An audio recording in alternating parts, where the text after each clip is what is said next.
हाय traders, क्या हाल चाल। आज है 22 और ये है बैंक निफ्टी का 1 मिनट वाला चार्ट। देखो आज का जो मार्केट है ना, मैं ये कह सकता हूँ one of the most difficult market, one of the most confusing market जैसे आप कह सकते हो। देखो आज क्या हो रहा है, यहाँ पे कल क्लोजिंग मिलती है, मतलब फ्राइडे के दिन क्लोजिंग जब मिलती है आपको सीधा सीधा यहाँ क्या दिख रहा है, सीधा सीधा यहाँ पे सेलर्स दिख रहे हैं। ठीक है, यहाँ पे एसएल्स प्रेजेंट हो सकते हैं। तो मैंने इसी को देख के टेलीग्राम पे एक अपडेट दिया था कि अगर मार्केट और एसजीएक्स निफ्टी लगभग 8:30 बजे कितने का गैप डाउन दे रहा था, 40 to 45 पॉइंट्स का गैप डाउन दे रहा था। तो मेरे को लगा कि हाँ चलो, बैंक निफ्टी में अगर गैप डाउन होता भी है तो 100 पॉइंट्स का होगा, 100 to 150, तो वो ऐसे टारगेट कर सकता है इन स्टॉप लॉसेस को, तो ऊपर मूवमेंट दे सकता है। तो अब इसको देखते हुए मैंने टेलीग्राम पे व्यूअर्स को बता दिया था कि मार्केट ऊपर मूवमेंट दे सकता है। तो ऊपर मूवमेंट देने के लिए हम लोग को सेलर्स ट्रैपिंग ऐसा कुछ सीन खोजना पड़ेगा, उसके हिसाब से आप ट्रेड ले सकते हो। बट जब प्री मार्केट में मैंने देखा कि यहाँ से यहाँ तक का गैप 200 पॉइंट्स का था, तो मैंने क्लियरली बता दिया कि ये डायरेक्टली अब जा नहीं सकता हिट करने, आपको नए चार्ट के हिसाब से काम करना पड़ेगा। और मार्केट ने नया चार्ट इतना अच्छा बनाया है यहाँ पे, इतना अच्छा कि आप देखते रहो। बस क्या करता है, नीचे आता है, ऊपर जाता है, फिर लो तोड़ता है। ठीक है, सेलर्स को बुलाता है, सेलर्स को इकट्ठा करता है। आज कंप्लीटली जो दिन था वो ब्रेकआउट ट्रेडर्स के लिए था, क्लियरली बता रहा हूँ। मैंने तो अपना स्टॉप लॉस लिया आज। देखो ऐसे भी दिन आते हैं, कैसे लिया अब वो दिखाता हूँ एंड तक। अब ये वीडियो देखो एंड तक, ये कोई बहुत इमोशनल स्टोरी बन जाएगी। देखो सेलर्स को यहाँ बुलाता है, फिर इवेंचुअली ऊपर जाके ये एक रीटेस्ट दिखा रहा है। अच्छा, इतने सारे लाइन से कंफ्यूज मत हो, ये सिर्फ एक साइकोलॉजिकल लेवल से। देखो 38,600, 38,500, 38,400, ऐसे ऐसे करके मैंने लेवल्स बनाया था। रीजन ये था इतने लेवल्स बनाने का क्योंकि यहाँ पे ये गैप वाला एरिया था। आपको चलो मैं 15 मिनट्स में दिखा देता हूँ।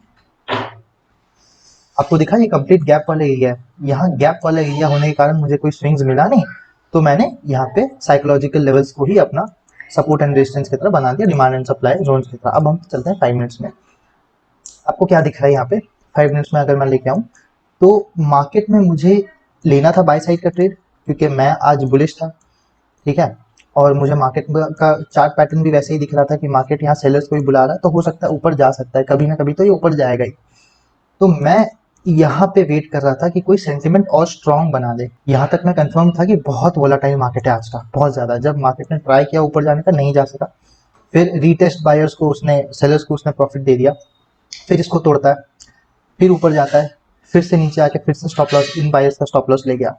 ऐसे करते हुए बहुत वोलाटाइल मार्केट था। अगर हम 5 मिनट्स में भी चलें तो 5 मिनट्स में आपको क्लियर दिखेगा, एक जिसे कहते हैं डिसेंडिंग ट्राइंगल काइंड ऑफ ये पैटर्न बना रहा था। अब मुझे एक हिंट मिल गया, अच्छा यहाँ पे ये बायर्स को लेके जाना चाह रहा है ऊपर, मगर पहले सेलर्स को ट्रैप करेगा, कर सकता है, मैंने ऐसे सोचा था।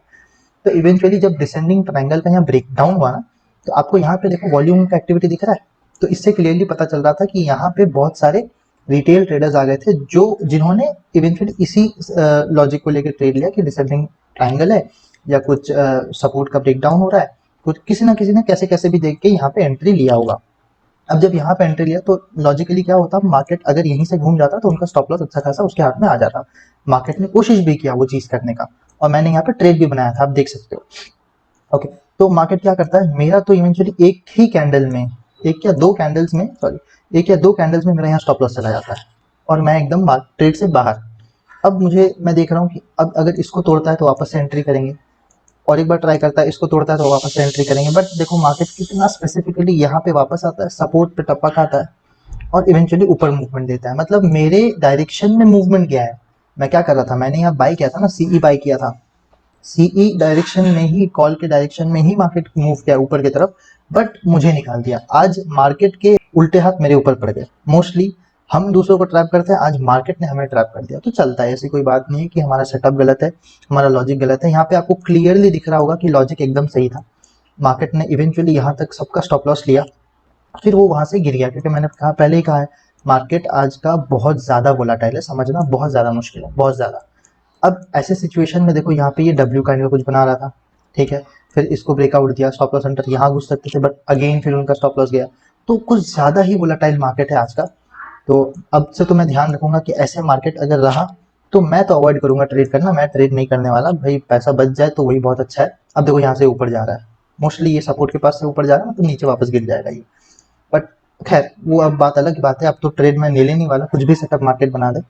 तो देखो कितना पॉइंट से यहाँ मेरा स्टॉप लॉस गया, लगभग 5 पॉइंट। अगर और स्टॉप लॉस में बड़ा कर लेता, 35 to 40 पॉइंट्स का अगर मैं कर लेता, तो मेरा यहाँ आराम से प्रॉफिट निकल जाता। बट इसको 35 से 40 करने के चक्कर में मेरा साइकोलॉजी हार्म हो जाता। मैं कल भी वही, कल परसों में 30-40 पॉइंट्स तक का बढ़ाता, आते आते एक महीने में मैं 70-80 पॉइंट्स तक का ले जाता।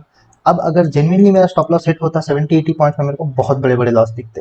तो ठीक है, लॉस छोटा ही हुआ, 15 पॉइंट्स का ही लॉस हुआ, कोई बात नहीं, फिर कल बना लेंगे। अब लॉजिक है, लॉजिक तो सही बैठा। ये इस चीज़ का मेरे को अच्छा लगा कि मेरा थिंकिंग आज सही था, प्लान भी सही था, थिंकिंग भी सही था, लॉजिक भी सही था। और निफ्टी का देखो, निफ्टी, ये बैंक निफ्टी की बात है, निफ्टी भी कैसा एक्ट कर रहा है, ये भी कुछ अजीब सा है।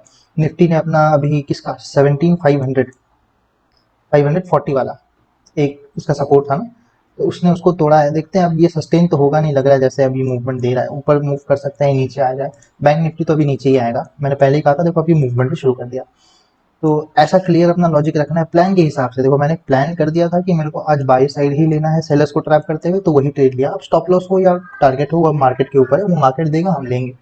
कई दिन ऐसे भी आते हैं कि जेन्युइनली आपको सब कुछ सही होता है, बट आपका एंट्री और एग्जिट की वजह से ना स्टॉप लॉस और इसके वजह से दिक्कत हो जाता है, बस कुछ कुछ पॉइंट्स का। बट ऐसे ही है, मार्केट है, हमेशा हमारे फेवर में नहीं चलेगा, ये हमको एक्सेप्ट करना होगा। और जो आया उसको अपने खाते में डालो, आज के लिए जर्नल पे लिखो, फिर नेक्स्ट कल अपन ट्राई करते हैं अपना लॉजिक साइकोलॉजी वैसे लगा के। ऐसा नहीं है कि आपका आज ट्रेड काम नहीं किया तो आप अपने सेटअप के ऊपर क्वेश्चन करने लगो, वो सबसे गलत है। बहुत से लोग का आज कुछ काम नहीं करेगा, जो चीज़ वो लोग फॉलो कर रहे हैं, वो तुरंत जाएंगे यूट्यूब में और एक वीडियो कहीं खोजेंगे, फिर उसको फॉलो करने लगेंगे, फिर 3-4 महीना वही स्टोरी चलेगा, फिर कुछ हो जाएगा, फिर उसको चेंज करेंगे, फिर दूसरा। ये बिल्कुल मत करो, एक सेटअप पकड़ो, ठीक है। हफ्ते में 4 डेज या 3 डेज आप प्रॉफिट करो, ठीक है। 2 डेज लॉस भी चला जाए, बस अपना आर रेशियो मेंटेन रखो, आप प्रॉफिटेबल ही रहोगे, ठीक है। बस इतना ही कहना था आज के लिए। आई होप आपको आज का लॉजिक समझ में आया, बहुत इजी लॉजिक था, ऐसा कुछ हार्ड भी नहीं था समझने के लिए। अगर आप वीडियोस मेरे फॉलो करते होगे तो आराम से आपने समझ भी गया होगा, मेरे टेलीग्राम मैसेज ही देख के समझ गया होगा कि मैं क्या कहना चाह रहा था।